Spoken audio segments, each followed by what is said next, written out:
J'espère que vous allez bien, j'espère que vous vous portez bien. Tout à l'heure, nous avions diffusé, en tout cas aujourd'hui, le 10 février 2024, une longue émission. Elle est déjà en train de cartonner. Vous êtes très nombreux à la suivre, à la commenter. Le débat est assez bouillonnant sur nos différentes plateformes d'Algérie. Pas concernant le séjour, pas la visite, Saïd Chengriha en Arabie Saoudite. Et le fait que Mohamed Ben Salman n'a toujours pas reçu Saïd Chengriha, et que le premier objectif de cette visite, de ce séjour maintenant, est que l'Algérie veut sensibiliser donc Mohamed Ben Salman, le roi de l'Arabie Saoudite, pour qu'il intervienne auprès des Émirats, afin de dire aux Émiratis d'arrêter immédiatement leur hostilité à l'encontre de l'Algérie, d'arrêter de menacer l'Algérie, et de déséquilibrer les rapports de force entre l'Algérie et le Maroc, en fournissant des capitaux, des armes, et un soutien diplomatique, politique, économique et financier au Maroc, qui est en train de tisser sa toile d'araignée dans les pays du Sahel, ou là, en Afrique, dans les pays africains. Et les Émiratis aussi font des manœuvres, essayent de s'implanter, de pousser, d'inciter les élites dirigeants de la Mauritanie, de la Libye, notamment de la Tunisie, à se retourner contre l'Algérie. L'Algérie, donc, se sent menacée, agressée, et elle veut que l'Arabie Saoudite joue le rôle de médiateur, ou là, intervienne comme étant le pays le plus important des pays du Golfe et de la Ligue arabe, d'intervenir directement auprès des Émirats pour dire que voilà, votre soutien actif au Maroc risque de créer, de mettre toute la région de l'Afrique du Nord dans une grande insécurité. Et comme l'Arabie Saoudite a soutenu récemment le Maroc concernant le Sahara occidental avec une instruction extrêmement significative, où Mohamed Ben Salman a demandé aux administrations de son royaume de ne plus parler du Sahara marocain, et de ne plus parler du Sahara occidental, mais de parler uniquement du Sahara marocain, pardonnez-moi. Donc l'Algérie est inquiète et elle a peur que l'Arabie Saoudite rejoigne ou appuie ou aggrave les tensions entre l'Algérie, le Maroc et les Émirats en appuyant leurs efforts et leurs actions hostiles dans les différents pays qui composent notre région, à savoir le Moyen-Orient et l'Afrique du Nord. Mais la question qui se pose, l'Algérie veut régler elle a des malentendus avec les Émirats. C'est compréhensible, c'est bon, on a tout compris, c'est assez clair. Depuis 2022, les dirigeants algériens, par les biais des médias, par les biais des personnalités politiques, par le biais des circuits informels, ne cessent de protester contre le lobbying hostile des Émiratis et leur alignement systématique sur les positions marocaines et leur alliance de plus en plus puissante, intense et avec le Maroc dans la région. C'est bon, les Algériens n'en peuvent plus, ne supportent plus les actions hostiles des Émirats. Mais au lieu d'aller en Arabie Saoudite, qui elle-même soutient le Maroc, qui vient d'elle-même, le 15 janvier, Mohamed Ben Salman dit que je ne veux plus entendre parler de Sahara occidental. Je veux parler du Sahara marocain.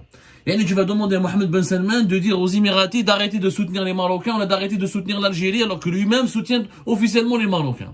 Mais franchement, l'action, la démarche de Saïd Chengriha en Arabie Saoudite, d'ailleurs on n'est même pas sûr qu'il va le recevoir, et je pense même pas qu'il va le recevoir, parce qu'on est le 10 février, aucune audience n'a été encore accordée à Saïd Chengriha, ça fait une semaine qu'il est là-bas, c'est inédit pour un chef d'état-major de l'armée algérienne de rester à l'étranger pendant une semaine, pratiquement.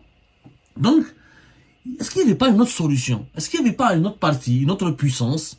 Est-ce qu'il n'y avait pas un autre pays? Est-ce qu'il n'y avait pas un autre dirigeant à qui l'Algérie aurait pu parler pour demander une médiation avec les Émiratis et pour se poser et pour entamer ou la demander qu'il exerce des pressions sur les Émiratis pour que leur hostilité à l'égard de l'Algérie cesse et s'arrête? Bien sûr que oui. Mais au lieu d'aller en Arabie Saoudite, il fallait aller en Russie. Aujourd'hui, la plus grande amie des Émirats, l'un des amis les plus importants des Émirats, c'est Vladimir Poutine. C'est la Russie et les Émiratis, aujourd'hui, sont des partenaires majeurs. Il y a à peine, le 9 février, la diplomatie russe, les autorités russes ont remercié les Émirats arabes unis pour avoir joué le rôle d'intermédiaire dans la libération de 100 prisonniers de guerre russes en échange de la libération de 100 prisonniers de guerre ukrainiens. Et le ministère russe de la Défense, il a pris acte, il a salué la médiation humanitaire des Émirats arabes unis. Et le président ukrainien Volodymyr Zelensky lui-même a salué la médiation émirati. Le ministère des Affaires étrangères des Émirats Arabes Unis a déclaré qu'il s'agissait du 3e effort de médiation entre la Russie et l'Ukraine durant l'année entre 2023 et 2024 et qu'il appelait et qu'il continuait à jouer un rôle. C'est la 3e fois que les Émiratis participent à un échange de prisonniers entre l'Ukraine et la Russie. Auparavant, en juin 2023, il y avait déjà Vladimir Poutine lui-même, il avait salué le renforcement des relations entre Moscou et Abu Dhabi. Il avait rencontré Cheikh Mohammed Ben Zayed Al Nahyan, MBZ.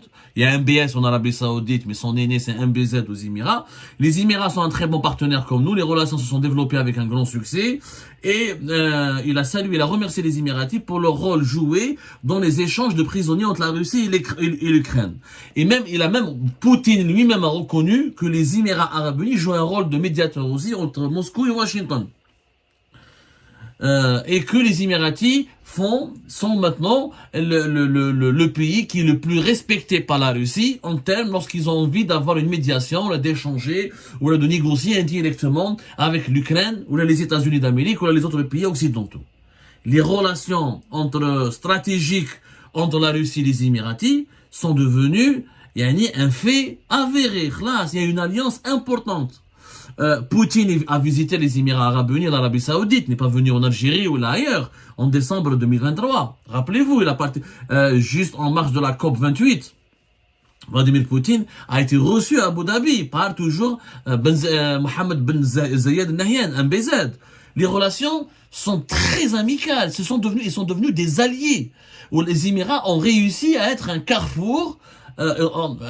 Ils ont vraiment bien réussi leur rôle de médiateur entre l'Occident et la Russie.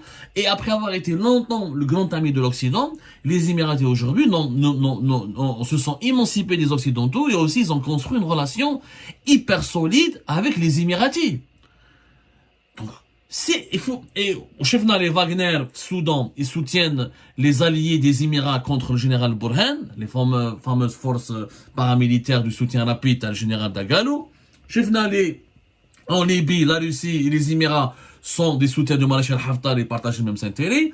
Et au Sahel et au Mali, au niveau d'exploitation de nord du Mali, il y a un partenariat, on en a déjà parlé sur Algérie, une alliance directe entre les Russes et les Émiratis. Parce que le premier acheteur de l'or malien, c'est les Émiratis, et c'est les Émiratis qui ont donné toutes les informations nécessaires au groupe Wagner, au groupe paramilitaire Wagner, pour sécuriser les mines d'or les plus prometteuses du Mali. Le Mali étant donné parmi les 5 plus importants producteurs d'or du continent africain. Il y a une alliance, il y a une harmonie. Si on doit négocier ou faire pression sur les Émiratis, il faut demander aux Russes qui sont censés être nos amis. Il dit, on n'y comprend plus rien dans les relations, dans la diplomatie algérienne actuelle où on a perdu nos repères. Pourquoi je parle de la Russie aujourd'hui? Parce que Lyon, le 9 février, il y a eu le début de la première session des consultations politiques algéro-russes qui ont commencé à Moscou hier. Il y avait en présence du secrétaire général du ministère des Affaires étrangères algérien, monsieur Lounès Magraman, et son homologue, le représentant russe spécial du président de la Russie pour le Moyen-Orient en Afrique du Nord, monsieur Mikhail Bogdanov. Il y a un dialogue politique, il y a un cercle, il y a un cadre formel et officiel de dialogue politique entre l'Algérie et la Russie. Donc, il faut demander aux Russes d'intervenir auprès des Émiratis pour que les Émiratis cessent leur hostilité et de provoquer l'Algérie. C'est la seule solution. Moi, j'ai parlé avec certains sources. Non, les relations avec la Russie sont tellement prestigieuses et importantes. L'Algérie ne va jamais demander à la Russie d'intervenir au Mali ou de faire pression aux Émirats. Non, c'est des relations spéciales. On ne veut pas les mettre dans la gêne.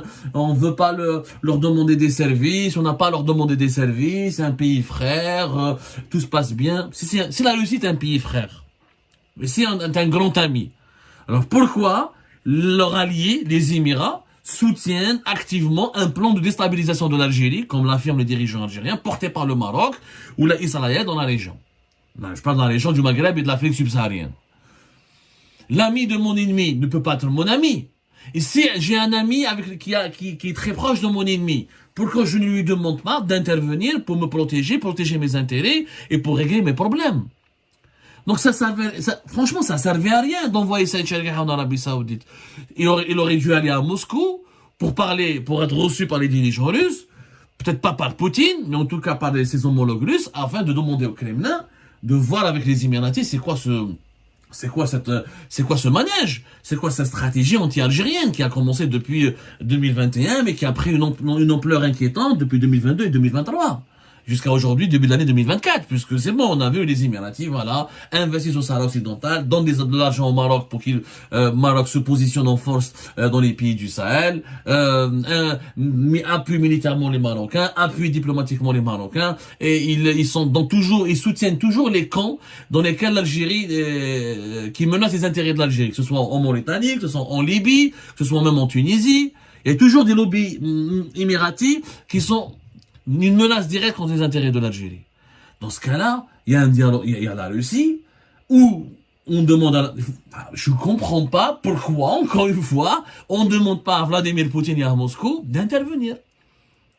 Maintenant, j'ai l'impression, d'après ce que j'ai compris auprès de mes sources, c'est que l'Algérie ne veut pas revenir parce qu'elle a été déçue de ne pas avoir été pris dans le club des BRICS, et que la Russie n'a pas réellement fait les efforts nécessaires ou n'a fourni les efforts nécessaires pour parrainer la candidature de l'Algérie.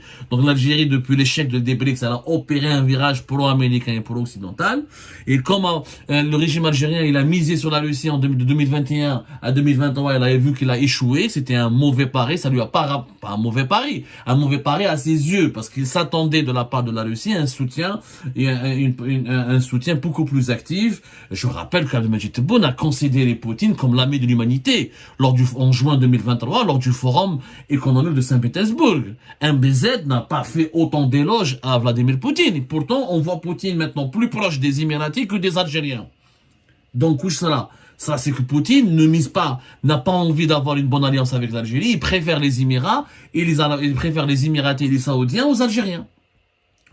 La lecture, elle est claire. Il faut pas sortir de Saint-Cyr. Il vient en Arabie Saoudite et aux Émirats. Il prend la médiation émiratique qui est beaucoup plus efficace. Et il remercie officiellement les Émiratis. Le rôle de l'Algérie auprès de la Russie, aujourd'hui, il est minime. La relation est devenue superficielle. Alors que nous étions censés être les grands amis. Et qu'en 2021, l'axe Alger-Moscou a été énormément renforcé parce que l'Algérie avait vu que le Maroc était trop soutenu par Washington, par Tel Aviv, et elle voulait donc on a même conclu lors de la visite d'Abdelmadjid Tebboune en Russie, en juin 2023, un accord de partenariat historique. Ce n'est plus un accord d'amitié, mais un accord de partenariat exceptionnel, plus un accord de partenariat, un accord de partenariat stratégique sur le plan militaire qui fait de facto, en tout cas sur le papier, qui fait de l'Algérie l'allié militaire le plus important de la Russie en Afrique du Nord. Et même sur le continent africain. Mais sur le terrain, c'est que du papier. C'est resté que du papier. Les Russes se sont détournés de l'Algérie en faveur des Émiratis et des Saoudiens. On s'est rapproché des Américains. Les Américains, on en parlera tout à l'heure, font beaucoup de pression sur l'Algérie pour qu'elle accepte, pour qu'elle revoie sa politique, pour qu'elle revoie sa copie vis-à-vis du Maroc et vis-à-vis dans le dossier du Sahara occidental, et pour qu'elle cesse son hostilité. L'ambassadrice des États-Unis d'Amérique l'a dit récemment dans la presse. Ça a trop duré, cette histoire du Sahara occidental. Yoshua Harris, il était en décembre 2023 à Alger, il a fait une médiation avec l'Algérie, il a parlé de la nécessité lors d'un long entretien avec l'ambassade des États-Unis d'Alger. Il a fait un long entretien dans lequel il a clairement dit, expliqué qu'il faut se réconcilier avec le Maroc, qu'il y a des gages de sécurité que les États-Unis d'Amérique sont prêts à fournir à l'Algérie. L'Algérie n'a pas à se sentir en insécurité, que les États-Unis d'Amérique sont prêts maintenant à accompagner, même sur le plan militaire, l'Algérie, à lui fournir des armes, et maintenant voilà, il faut tourner la page du Sahara occidental et qu'il faut accepter une paix régionale avec le Maroc. Les Américains sont clairs. Les Américains veulent que l'Algérie fasse la paix avec le Maroc. Non, on veut pas faire les dirigeants algériens plutôt. Mais les dirigeants algériens ne veulent pas de la paix avec le Maroc. Ils veulent que les Émiratis cessent de soutenir le Maroc. Ils veulent que le Maroc ne soit pas aussi plus soutenu. Ils ne veulent pas que des pays importants soutiennent le Maroc. Mais ce n'est pas à l'Arabie Saoudite qu'il faut demander ça. C'est à la Russie. Aujourd'hui, le soutien le plus important des Émiratis, c'est la Russie.